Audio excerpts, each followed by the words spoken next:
What's up guys, Houndish here, and today we are jumping in alongside the weekly reset for Destiny 2 on the 25th of March. We've had some of the weekly maintenance today, we do have a new game update, so we'll cover some of the changes there, and otherwise of course we're in the final week for Act 2, and also for Guardian Games for the year, so a few bits of content will be wrapping up in the coming days. We'll talk about things worth knowing there, otherwise we'll cover featured rewards, the Nightfall, endgame activities for the week, as well as vendor inventories in the video. So if you guys enjoy this one, a rating below really does help us on the channel. Also be sure to get subscribed and I'll keep you posted with more Destiny content. But now let's get into it. And so before we talk about the patch and things, worth mentioning, we do have the Act 2 finale this week. So the last set of steps for the story in Act 2, they will continue in Act 3 though, which will be dropping next week on the 1st of April. So not a whole bunch more to say on that front for the moment. Although as I've mentioned before, we probably will get a few updates and maybe some content reveals on Thursday with the TWID relating to the content that we'll get access to next week. So I'll keep you posted with that. Otherwise, it's also the last week of Guardian Games. So if there are any rewards, triumphs,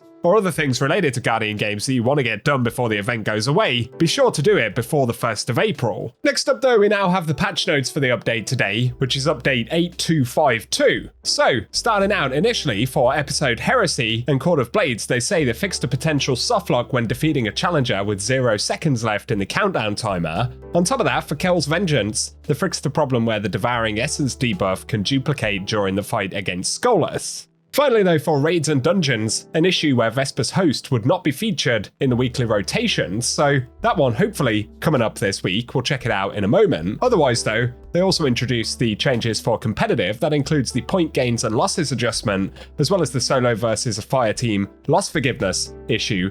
We did actually speak about some of those changes in a couple of separate videos, so we won't list them all here, although you can always pause the video and have a quick read if you want.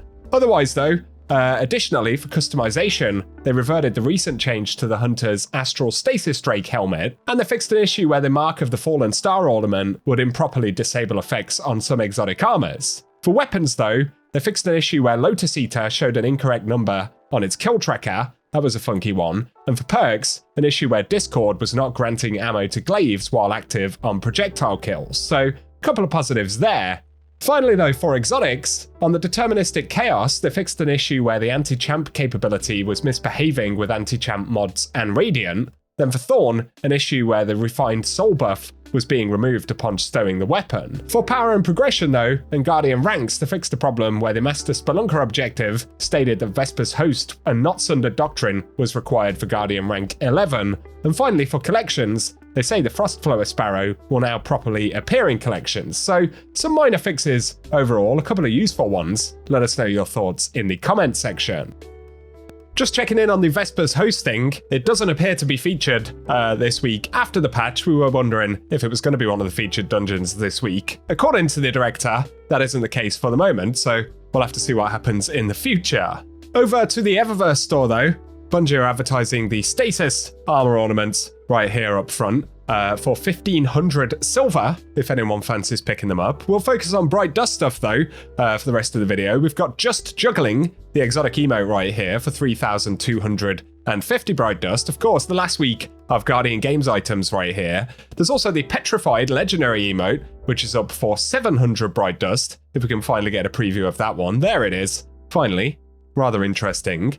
There's also the Elemental Contestant Entrance Transmat effect for 450 Bright Dust right here on the front page. And then for the front page of shaders, we've got Fighting Colors up for grabs, which is 300 Bright Dust this week, as always. There is also Coronal Bloom up for grabs for the same cost right here, which is very red indeed. Let us know your thoughts on any of those. To the main Bright Dust section though, right here, we've got the Applause and Accolades multiplayer emote, which is 4250 Bright Dust, if you fancy grabbing that one. Additionally, there is the Touchdown Dance legendary emote up for grabs this week as well, and that one is going to be 700 Bright Dust. And then we have the Winged Victory exotic ship, a new one for this year. As I was mentioning last week, they've been sold for silver so far in the event, but they're now up for Bright Dust. That one is 2000.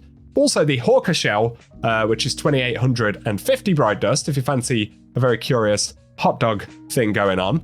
And then there is the runner-up exotic Sparrow here for 2500 Bright Dust this week. And we also have the ornament for Vex Mythoclast from Guardian Games, the Clast of its own, which is 1250 Bride Dust. I kind of prefer the original skin for the weapon, to be honest. Then there is the Trophy Projection, Ghost Projection, up for grabs for 1500 Bride Dust. We're getting cut off as we land in the tower, as always, so we'll skip ahead nice and slow through the menus right here. That's the Trophy Projection anyway. For the second page of shaders, there is Verdant Chrome up for grabs, which is 300 Bride Dust from back in the Revelry. Also, Verdant Crown is available this week, if you fancy picking any of these older shaders up. And then we've got the Rivalry White Sand available, which could be quite a nice shader right there. And finally, Reef Maid is available this week as well. So let us know if you'll grab any of those. But finally, there is the Cherry Blossom entrance Transmat effect, as well as the Cyberclass entrance, and finally the Stalwart Sigil, and all of those will be 450 Bright Dust. So let us know if you'll grab anything from the store this week. Let's give Banshee a quick visit while we're here. Why not? We've got Hollow Words with Slideways and Backup Plan. Then there is the Enigma Glaive. Didn't think this was one that Banshee could actually sell. It's got Tilting at Windmills and Unrelenting, just curious. And then there is the Sail Spy Pitch Glass with Rapid Hit and Volt Shot. Seventh Seraph Saw, which has got Zen Moment Vorpal Weapon, as well as the Bad Omens with Field Prep and Genesis, and finally, Hollow Denial, which has got Well-Rounded and Dragonfly. So if you want to grab any of those, of course you can, but keep in mind the rolls will change through the week. And our last vendor visit for the moment is Shader 1 down here in the Annex. We've got some of the old Forsaken and Tangled Shore pieces up for grabs this week if you need any, but for shaders, there is Gold Leaf available this week. These will be 10,000 Glimmer, this one from back in Season of Opulence. We also have New Pacific Sync available this week as well. And very finally, there is the Dead Orbit Camo for anyone after older faction shaders. Some final mentions for the week right here, but the Nightfall this week will be PsyOps Battleground on the Moon, so that'll be an interesting one. It's the first time it's come up this season. The featured reward is going to be the Slammass, so if you're still after a good drop of that, of course the Adept variant is also available from Grandmasters, then it'll be worth grinding for it this week. Otherwise, the exotic mission is Node Override Avalon, where we can pick up the Vexcalibur and all of its upgrades, so something else to chase down if you still need it. And then we've got the Vault of Glass, which can drop the Vex Mythoclast, and Crota's End. And both of those raid activities will be totally farmable when they're featured this week. Otherwise, Warlord's Ruin is also up, so that's an opportunity to pick up the Buried Bloodline. The final mention, though, is for Lost Sectors, and today we've got the Broken Deep featured. Then it'll be Blooming Deep for the 26th of March, Bunker E15 for the 27th, and Petition on the 28th, which is followed by Vel's Labyrinth in the Cosmodrome for the 29th, Exodus Garden 2A on the 30th of March, and finally, Aphelion's Rest on the 31st. So if you need those for any of the world drops or chances at exotic engrams on solo clears, they'll all be up for grabs this week. For today though guys, that is what we have to round up, so as always I hope you found the video helpful. If you have, a rating really does help us on the channel. Be sure as well to get subscribed and I'll keep you up to date with everything related to the game, but otherwise thank you for watching and I hope you guys have an awesome day.